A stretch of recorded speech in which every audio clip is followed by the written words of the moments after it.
la Convención contra la Eliminación de toda forma de discriminación de las mujeres fue aprobada en 1979, luego de un arduo trabajo de los organismos internacionales que se crearon en el periodo de posguerra para trabajar la discriminación de las mujeres en los sistemas jurídicos y en la sociedad en su conjunto. La CEDAW es producto de muchísimos años de trabajo y todavía no está suficientemente desarrollado todo el programa de ampliación de derechos que comporta. En nuestro país, bueno, en los años 70 estábamos en plena dictadura cívico-eclesiástico-militar. Entonces, recién empezamos a trabajar la CEDAW con la transición democrática. De hecho, las primeras secretarías de la mujer y los primeros organismos de institucionalidad de género en el país, en el gobierno de transición a partir de 1983, se inspiran en la CEDAW y en los órganos de seguimiento de la CEDAW. Entonces, la CEDAW define la discriminación contra las mujeres y desarrolla toda una serie de cuestiones que tienen que ver no solo con el desarrollo de derechos a nivel jurídico, sino el desarrollo de derechos a nivel práctico. Nosotros tenemos una cultura muy anclada en la necesidad de tener una ley para todo, ¿no? Y hay cosas que se definen incluso teniendo leyes después de muchos años que tienen que ver con el desarrollo de nuevos comportamientos, de nuevas pautas culturales. Y la CEDAW es muy clara en esto, ¿no? En la eliminación de todo lo que tiene que ver con esas pautas culturales discriminatorias para las mujeres y ahora introducimos también todo el tema de derechos de la diversidad sexual.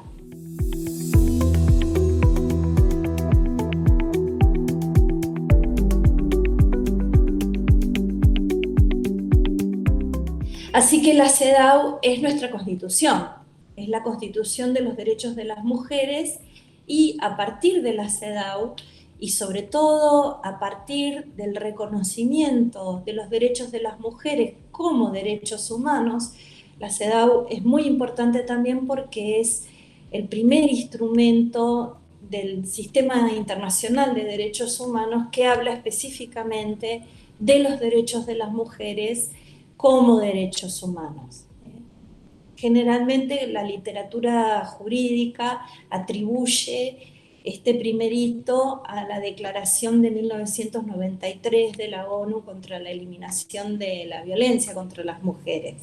Pero es la CEDAW y todos los derechos que reconoce y todas las pautas que brinda a los estados para derribar el patriarcado, porque en definitiva estamos hablando de eso, es la CEDAW el instrumento que tenemos nosotras como guía. Todavía está súper desactualizada en un montón de aspectos, pero todavía está muy escasamente desarrollada en su esencia, ¿no? Que es básicamente reconocer a las mujeres como humanas, reconocer a las mujeres como ciudadanas, reconocer los derechos civiles, políticos, sociales, económicos y culturales de las mujeres y eliminar todas las discriminaciones. Hemos avanzado desde 1979 hasta ahora muchísimo en la adquisición, en la consecución de derechos a través de la aprobación de leyes, pero el gran desafío que tenemos ahora es hacerlos operativos en la práctica, donde todavía persisten muchísimas prácticas discriminatorias y violentas contra las mujeres y personas LGTB.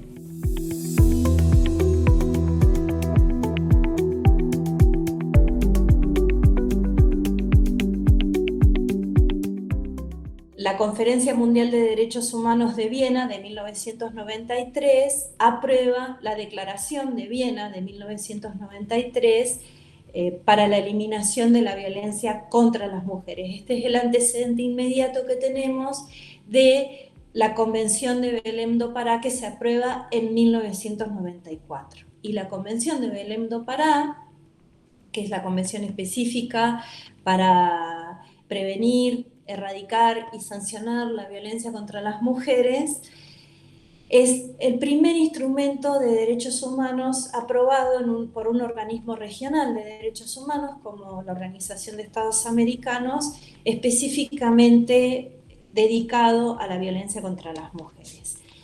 CEDAW 1979 y Belém do Pará 1994 inauguran una nueva era en los derechos de las mujeres y en el desarrollo y la ampliación de los derechos de ciudadanía, y sobre todo Belém do Pará, al reconocer el derecho a una vida libre de violencias, genera un impacto brutal en la concepción de los derechos de las mujeres, ¿no? El derecho a una vida libre de violencias no había sido reconocido hasta entonces de manera expresa, de manera explícita, ¿no? Entonces esto genera unas nuevas posibilidades, muy amplias posibilidades para el desarrollo de los derechos.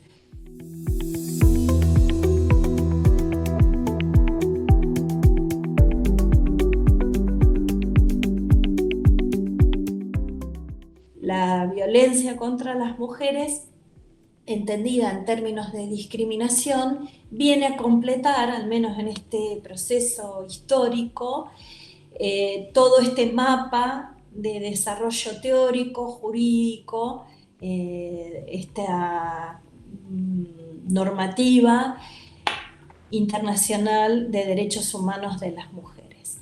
Es una normativa de derechos humanos y en nuestro sistema de derechos es fundamental porque la Constitución Nacional establece un régimen de jerarquía constitucional y los tratados internacionales forman parte de esta pirámide jerárquica, están en el punto más alto de la jerarquía constitucional. Luego la reforma de 1994, que seguramente todos ustedes conocen, introduce los tratados internacionales. Bueno, no logró incluir la Convención de Belém do Pará, la reforma fue simultánea a la aprobación de la Convención, pero sí incluyó la CEDAW y todos los tratados de derechos internacionales en la Constitución Nacional. Así que es fundamental este régimen de los tratados internacionales en nuestro sistema interno de derechos, y reitero, estos dos instrumentos, la CEDAW y la Convención de Belém do Pará, forman parte de este acervo constitucional y de la plataforma de mínimos, de acuerdos de mínimos. Cuando hablamos de instrumentos jurídicos, los instrumentos jurídicos son aprobados por los parlamentos a nivel internacional y tanto a nivel interno.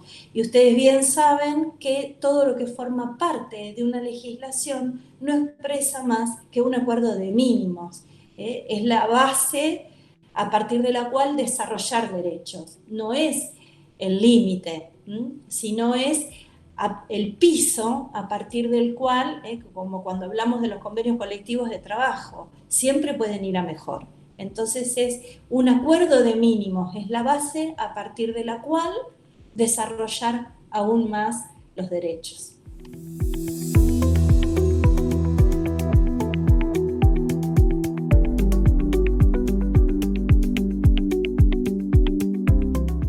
A nivel de género, específicamente, Argentina suscribe la CEDAW, suscribe todas las convenciones que tienen que ver con la protección de derechos de las personas en situación de trata y explotación sexual, suscribe todo lo que tiene que ver con derechos en materia de violencia contra las mujeres, además de todos los derechos generales de los pactos de derechos civiles y políticos, de derechos económicos, sociales y culturales, la Declaración Universal de los Derechos Humanos, el Pacto de San José de Costa Rica, etcétera, etcétera.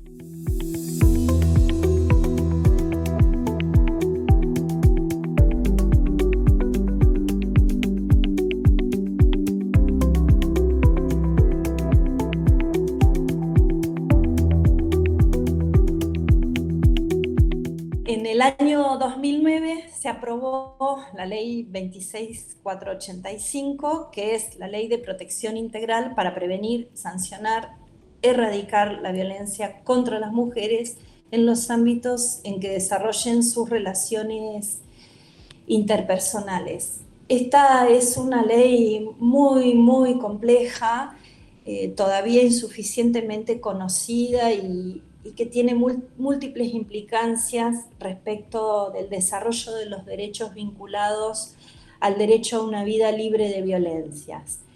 Reconoce este derecho, es un derecho fantástico porque genera un nuevo paradigma en la evolución, en el desarrollo de los derechos de las mujeres. El derecho a una vida libre de violencia es uno de los derechos más bonitos que existen. Reconoce la discriminación histórica que hemos sufrido en las mujeres y la violencia como discriminación, sin decirlo expresamente, pero al reconocer este derecho nos brinda la posibilidad a las mujeres de poder vivir la vida plena que nos ha sido vedada. Entonces, para mí es muy valiosa, sobre todo desde esta perspectiva.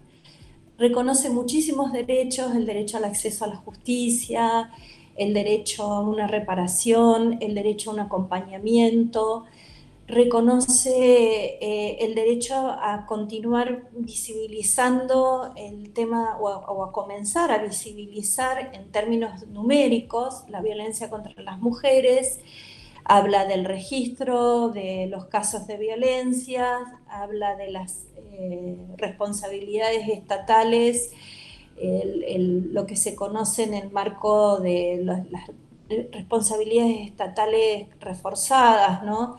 Deberes reforzados del Estado, el deber de debida diligencia en las investigaciones de los hechos de violencia, reconoce toda una serie de cuestiones que venían siendo desarrolladas en el marco de los derechos humanos y de los organismos a nivel de las Naciones Unidas y de la Organización de Estados Americanos.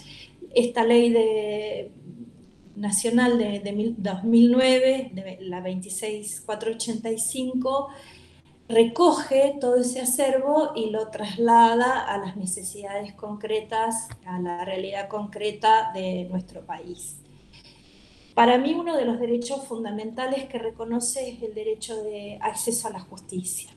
Y es un acceso a la justicia no limitado al acceso a la jurisdicción, sino un acceso a la justicia mucho más amplio que incluye todo el recorrido que una persona víctima de violencia realiza desde que se comete la violencia, desde que se constata el daño sufrido hasta que puede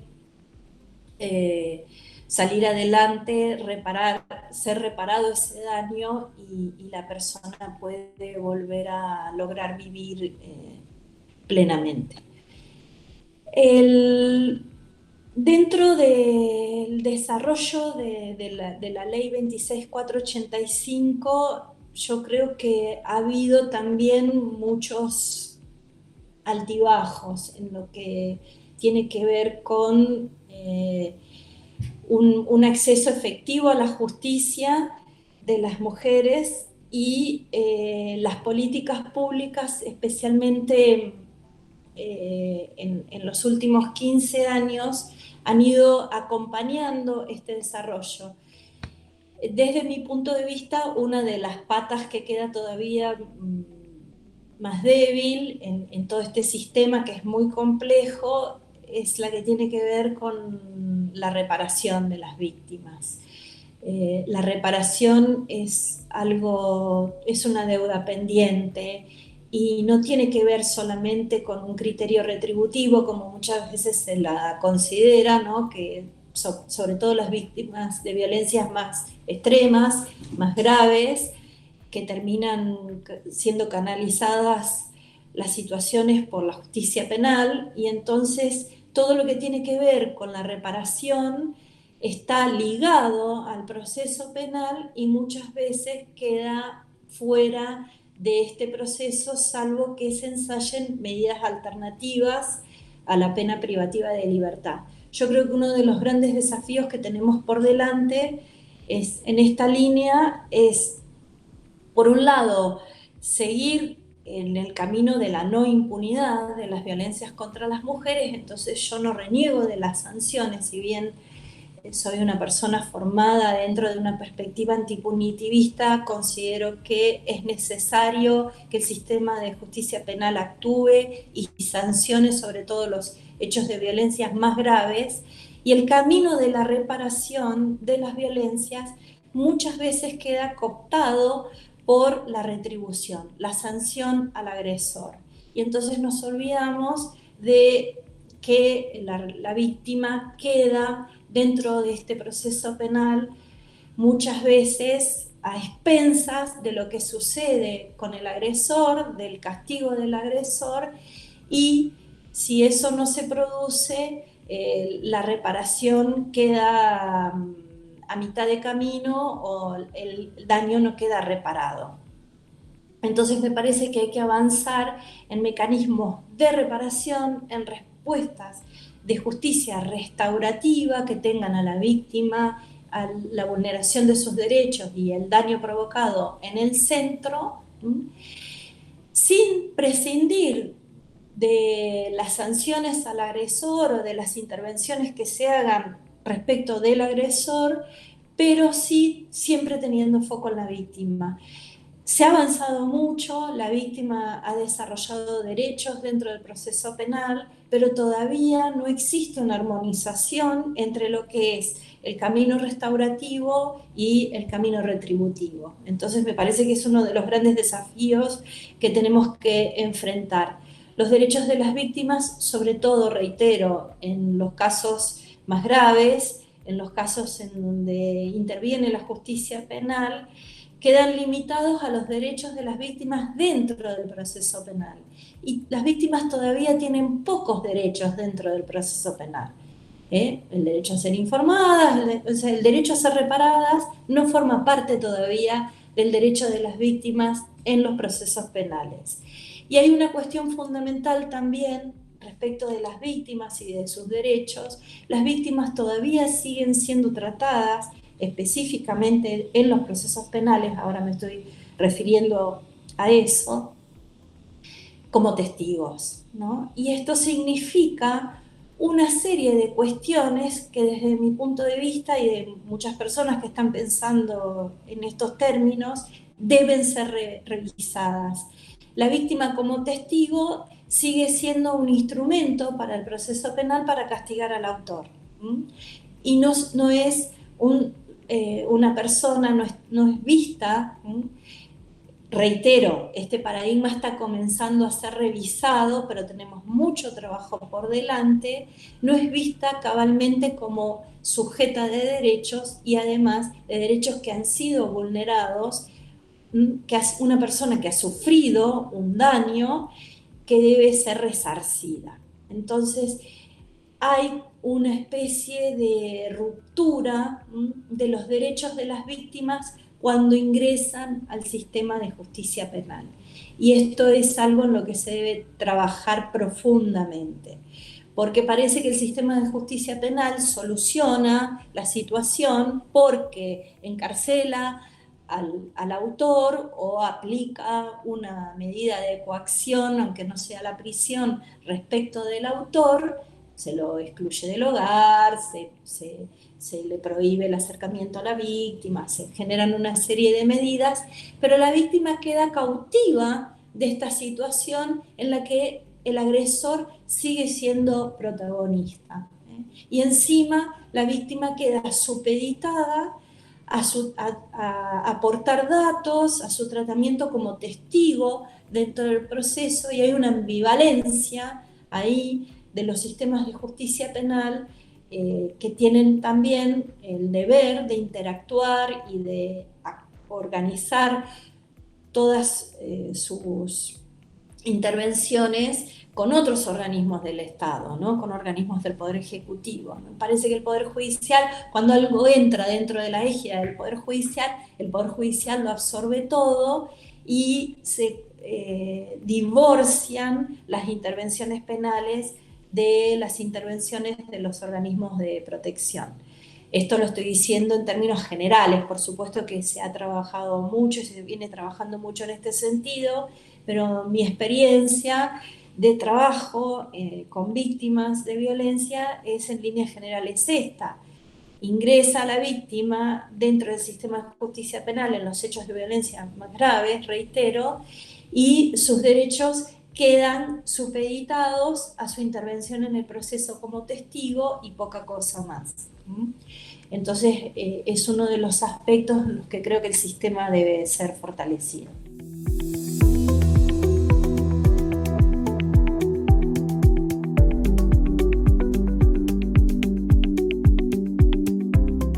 La ley 26.485 y la ley provincial 14.509, la diferencia fundamental, yo creo que la ley 26.485 reconoce tipos y modalidades de violencia mucho más amplias que la 14.509, que es de violencia intrafamiliar, es decir, es solamente uno de los ámbitos en los que se produce la violencia, pero sí tal vez la ley 14.509 ha avanzado en lo que es el camino del reconocimiento a los derechos de la diversidad familiar.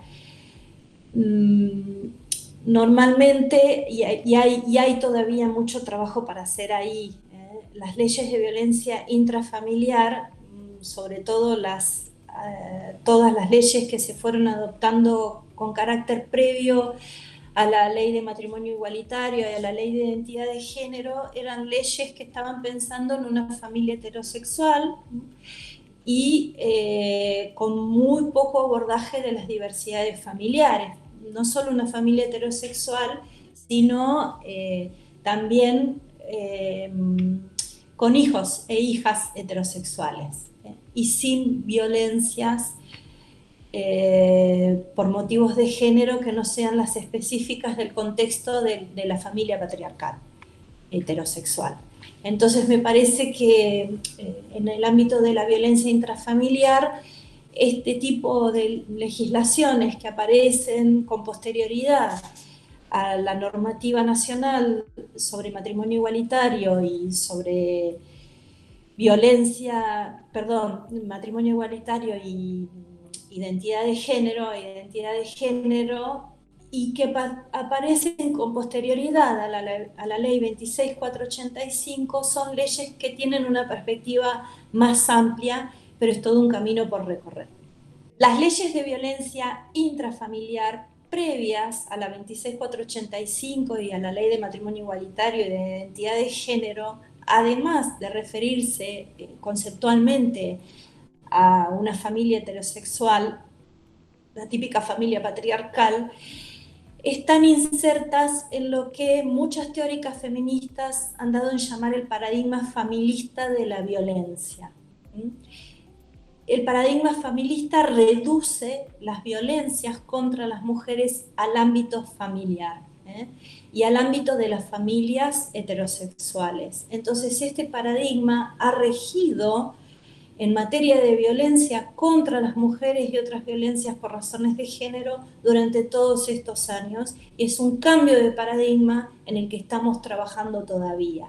Y el paradigma familista todavía está atravesando muchas áreas del trabajo en materia de violencias por razones de género.